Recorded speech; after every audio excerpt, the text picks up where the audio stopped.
Hi everyone, it's Jean.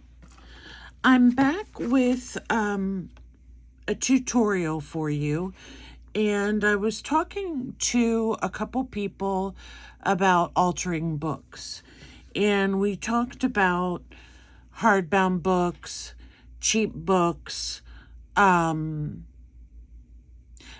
that had string binding, which would be your older books.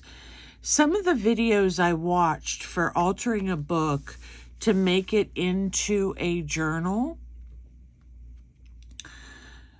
with this, a lot of them talked about having the string binding.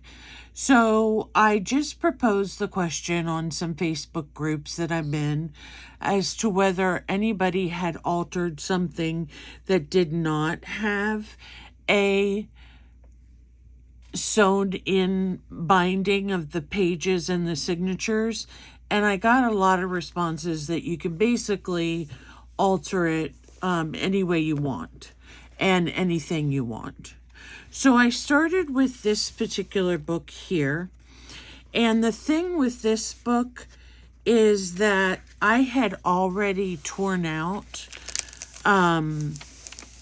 like 10 pages, but thankfully it still worked the way the author of this tutorial showed me. So when you get a book, sometimes you have a page right here that when you bend it over, it's just not right. It's like it's glued to the page before it. And when you open a book, you'll see that. So what you want to do, depending on the type of book you have, you're either going to glue that wonky page to the page before it. So this would be the cover page. Or if yours doesn't have a cover page, then you would glue it directly to the spine. You see how it's a little weird here that it doesn't go right with the rest of the book. So you would glue these two together. Oops, sorry, I dumped my paper clips.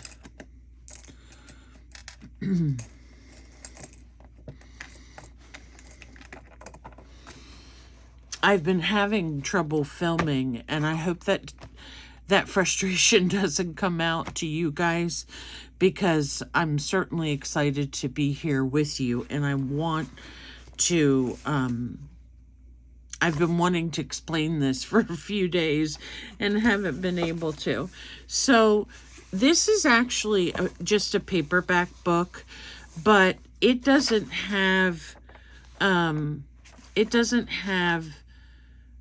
an end page. So you can see that wonky page just needs to be glued right there. So you glue that together. Then you want to count 6 pages from this glued page. And that becomes, you want to set that aside, go into the back, and set aside 6 pages. So in the back, you have this wonky page too. So that wonky page needs to be glued again to the cover page. Okay, and that's done. So after you do that and you have your 6 pages, these are 2 extra pages that allow you to make a double pocket or whatever you want in the front, and then end the book the same way with the double pocket. Okay, so that's really the only difference in having 6 in the beginning and 6 at the end. Okay, after you do that, you want to, and let me use this book as an example because it doesn't have the pages torn out. You want to, after the 6, okay, which is here for me on this book, I tore out 10, as you can see along the spine. I tore out 10. Man, I am really crooked. Sorry, guys. My table, it just never mind. So after you tear out the 10, save them aside because you will be using them then for decorating, for flips, for all kinds of fun things where you need book paper. And this one's kind of nice because it's a newer book, so the coloring on it is different. It doesn't seem to be stark white, but it is a nice color. So then you count your 4, okay? So I have 4 pages here, and the middle 2 I'm going to glue together.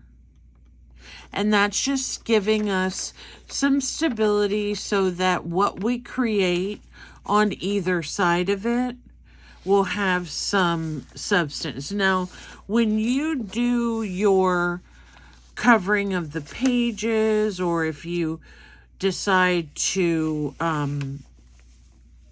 ink any of them, of course, then they're going to have a different look.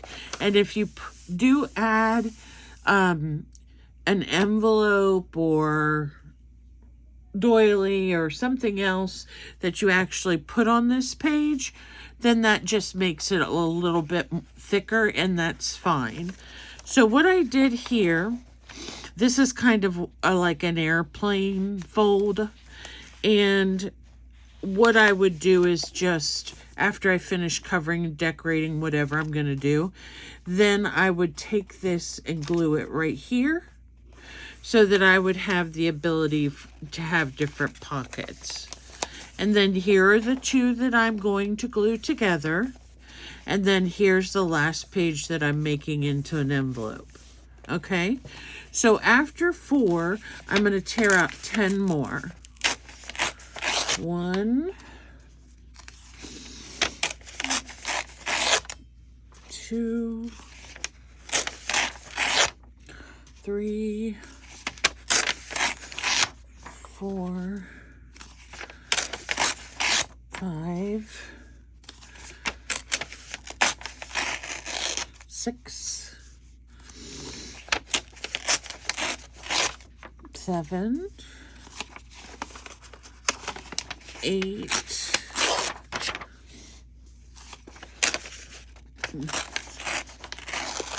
9, and 10. Okay, so there's 10 pages. Now I'm going to count 4 again. So on these pages, the 2 in the middle will get glued together. This one can form some kind of pocket, or you can, I kind of like the image on this, so you could leave it the same if you wanted and just a plain page. You have to kind of determine as you go along, not immediately, but later after you finish everything, what page is going to be what. And some people fold them as they go, and that may be better for you.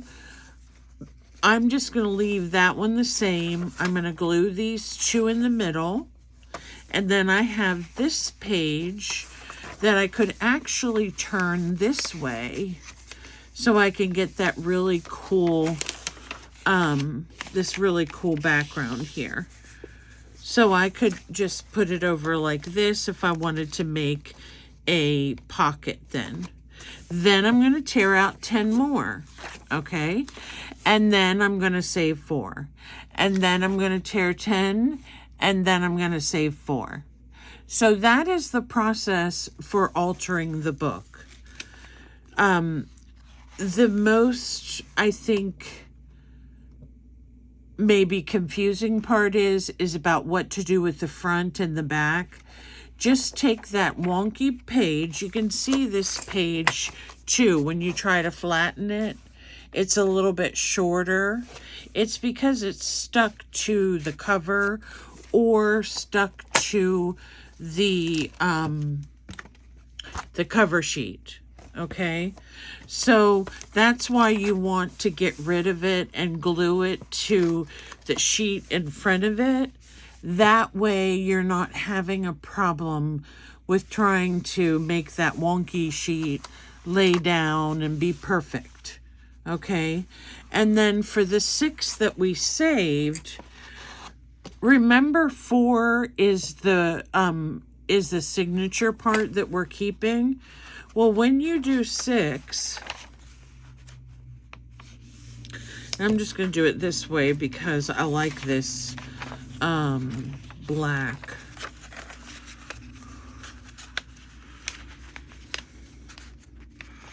Okay, so here is where you could make yourself a nice double pocket.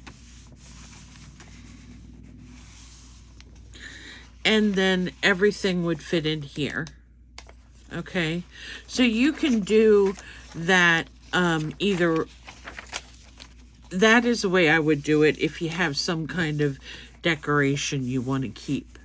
So you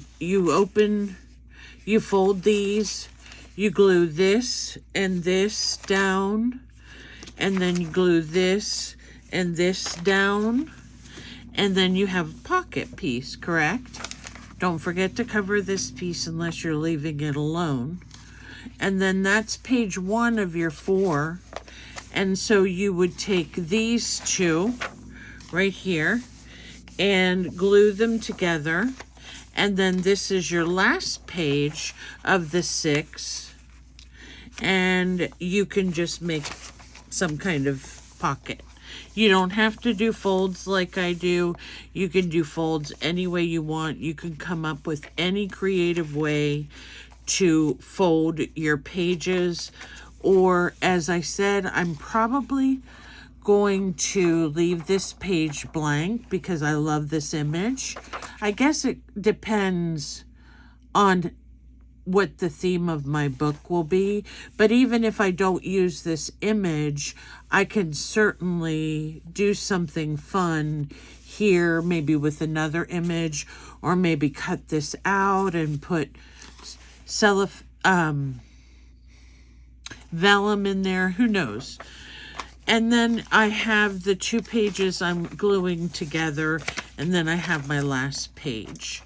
So that's the basic formula. I don't want to sit here and have you watch me go through tearing out 10 pages every 4, but just using this book as an example where I did that, and I was kind of disappointed in the glue that I used because it made the pages bubble up, but I'm hoping that I can get them to lay flatter when I start adding paper, like scrapbook paper on top or something else on top that'll weigh it down somewhat. So I have 1 book started and 1 book finished as far as the alteration portion. And after I went through the videos and I realized that I could use something that wasn't actually old or vintage for the book, I was glad, because vintage books, if you go to a resale shop or something and they're worth any money, they're expensive. But sometimes at the library, they'll have books that they're throwing away. You can possibly get some from there. So keep that in mind. The next thing I wanted to make with you, and pardon me a second.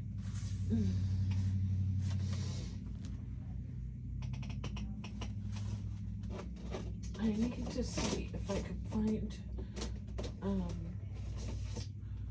wider, no, that one's not wide. Okay, I didn't prepare this very well because I thought I had a wider envelope. So, this is something just quick that I'm going to add on to this video, and I will come back and I will show you the finished project. But I want you to see how you can make some mixed media art on a page. Now, I know some of the girls make jelly prints, and we can do jelly prints. We can do all kinds of things that will work out for this project. But what I'm using is watercolor paper. I don't know its thickness or anything. And I'm just doodling on it after I put some acrylic paint on it. And I also put on it some stamping through stencils, which you might be able to see here and here. I use oxide ink. And then I did some circle things here, and I wanted to add a little bit of gold, so I went in and put a little bit of gold and yellow in. But what I was actually stenciled with some gold right here. But what I want you to think of when you're doing this project, you may look at this and you may think, ew, that's kind of ugly. And it's not one of the prettiest acrylic pages that I've ever done, for sure. But I do see some potential with it, and I think I'm just going to continue to add layers to it. Now, when you're using your acrylic paints, try to use them in a way that will allow you to brush them and have them dry quickly. So I use a dry brush method with that. You can use a credit card, you can use a spatula, whatever you have to spread that acrylic paint. And believe me, less is more. After that, I waited till it dried a little bit, and then I started the stenciling, and then later I added on some of the kind of Zentangle designs. And what I'm going to do next is, I think actually this part here may be some of my dilution spray. But what I'm going to do next is I'm going to add some actual ink to it. And I'm going to see how that will work. Let me see where I put my ink.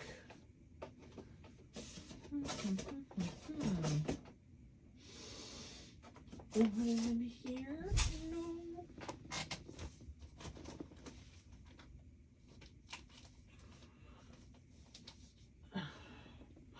I tell you, I'm not having very much success today finding my stuff. I don't know where my inks went, but I'm going to, I have some ink. It's kind of like India ink that comes with a stopper. And you can just put little bits on it and spray it with water or paint with it or whatever you want to do.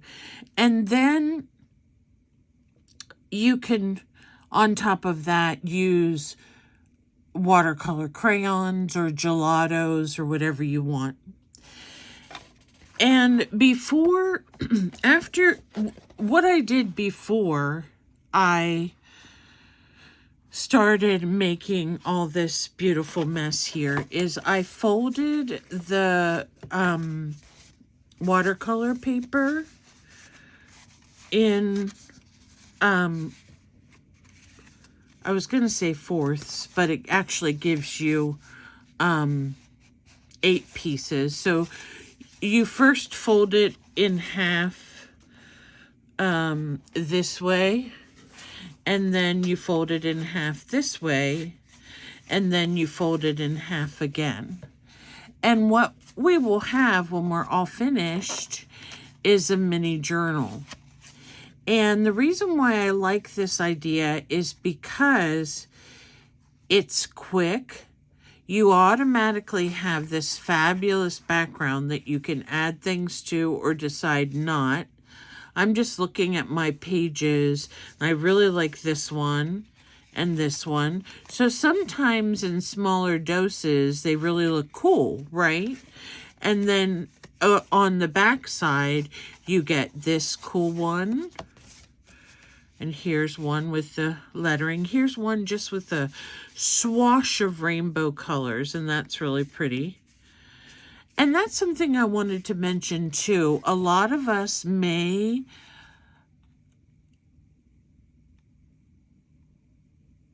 avoid using certain color palettes or certain color combinations because we don't feel comfortable with them.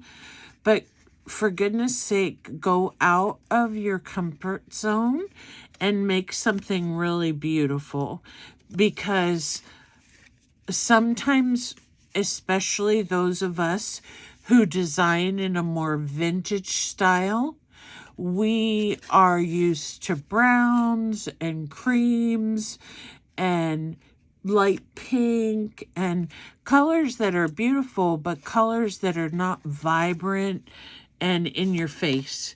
So that's another thing I encourage you to do too, is to design something that might be a little bit out of your comfort zone.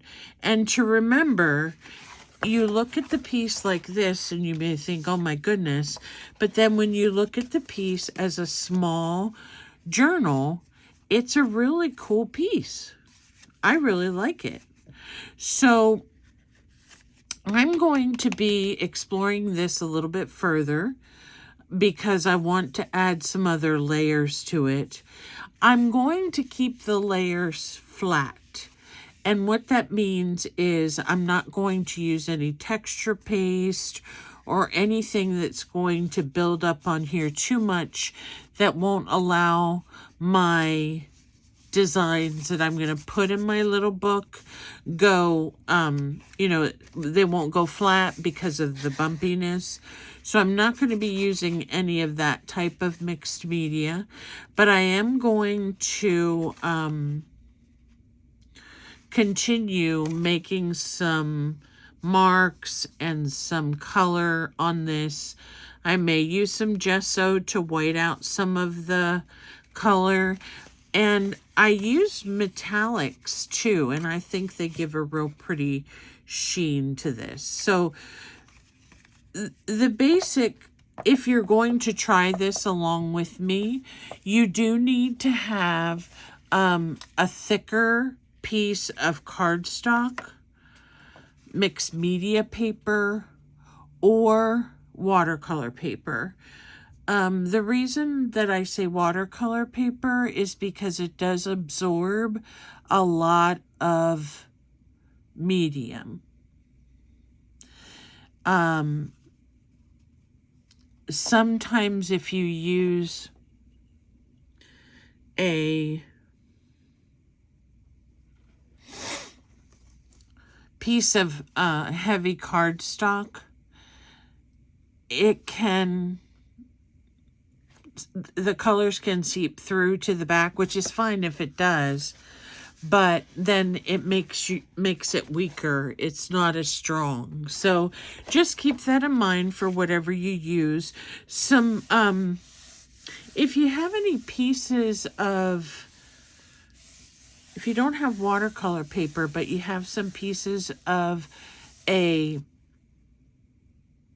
file folder, I think that might work okay. That's just a little bit thicker, I think, than what the cardstock is that I have. So I'm going to do some stamping on this, and I'm going to do some other things, and then I'm going to come back and I'm going to make it into a journal, and I'm going to bind it for you so you can see what the process is for making journals.